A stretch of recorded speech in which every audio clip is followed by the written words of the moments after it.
In 5, 4, 3, 2, 1. Hello, hippies. Happy days.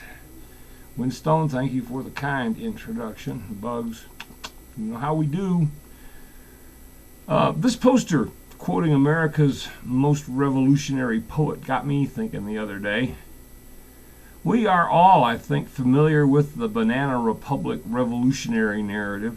Bands of insurgents in the hills finally think they have enough power and have softened up the present government enough that all it'll take is a gentle push to bring the power structure down. So they stream down from the hills and they invade the cities, and before you know it, you know what the first thing they've taken over is?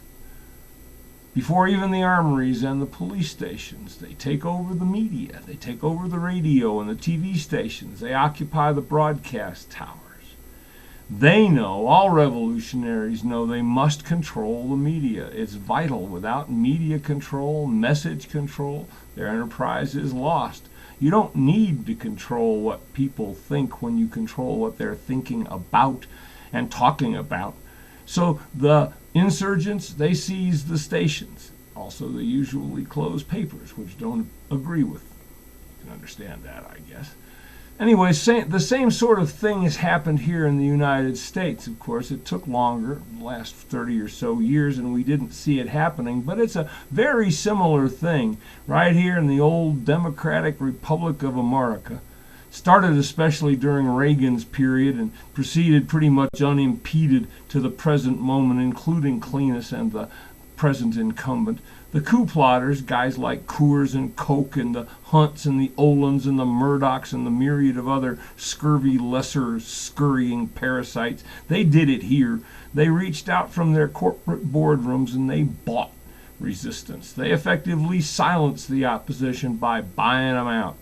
Back in the 80s, they called this parasitic operation something quite normal and rationalistic and even capitalistic sounding. They called it media consolidation, and call it whatever the hell you want, or the consequence is the same. The U.S. media are, and I think permanently, in the hands of the corporate coup d'etat. Truth be told, and in a moment of rare disagreement with Robert Perry, who wrote about this the other week, I don't think the U.S. press has lost its way. I don't think he does either, really. If he does, he makes the mistake that others have made in persisting in regarding the press as if it were somehow still an independent civic force instead of the slave and vassal, literal and hyperbolic as well, to the corporate interests which own and direct its every syllable. The press is not now and has not been independent for, I'd guess, 30 years or more. It was sold outright.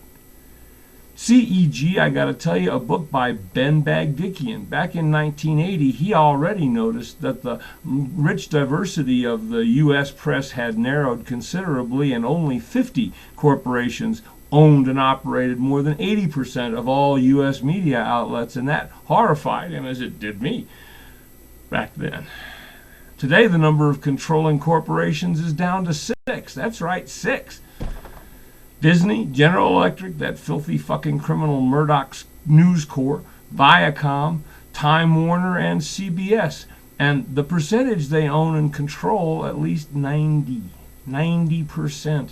The media, the images, the culture, our whole fucking interpretive apparatus as a people are owned and operated by the criminal conspirators who are dedicated to enslaving us. Doesn't seem very rational to me somehow, hippies. I don't know. Maybe it's just me. It seems utterly ridiculous, in fact, to believe that press properties, which are owned outright by the biggest, wealthiest, most powerful corporate interests in the entire world, would engage in any reporting that cast their owners in any kind of unfavorable or critical, much less criminal light. And absent a constitutional amendment, yet another one doomed to fail, just like the ERA and repeals of Citizens United is doomed to, and also, in fact, any legislative effort designed to reduce the power of great wealth in this government.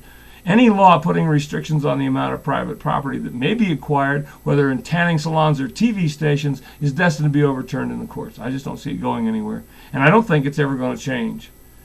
It is well to remember, then, that the trenchant advice of one of the most percipient media critics of our and any age, A.J. Liebling, who observed, the press is only guaranteed to those who own one. The owners don't need a reminder, hippies. Ginsburg, who we referred to up front, of course, reminds us in turn of Orwell's chilling prescience: who controls the past controls the future, who controls the present controls the past. I'll talk to you about it when I see you at the beach.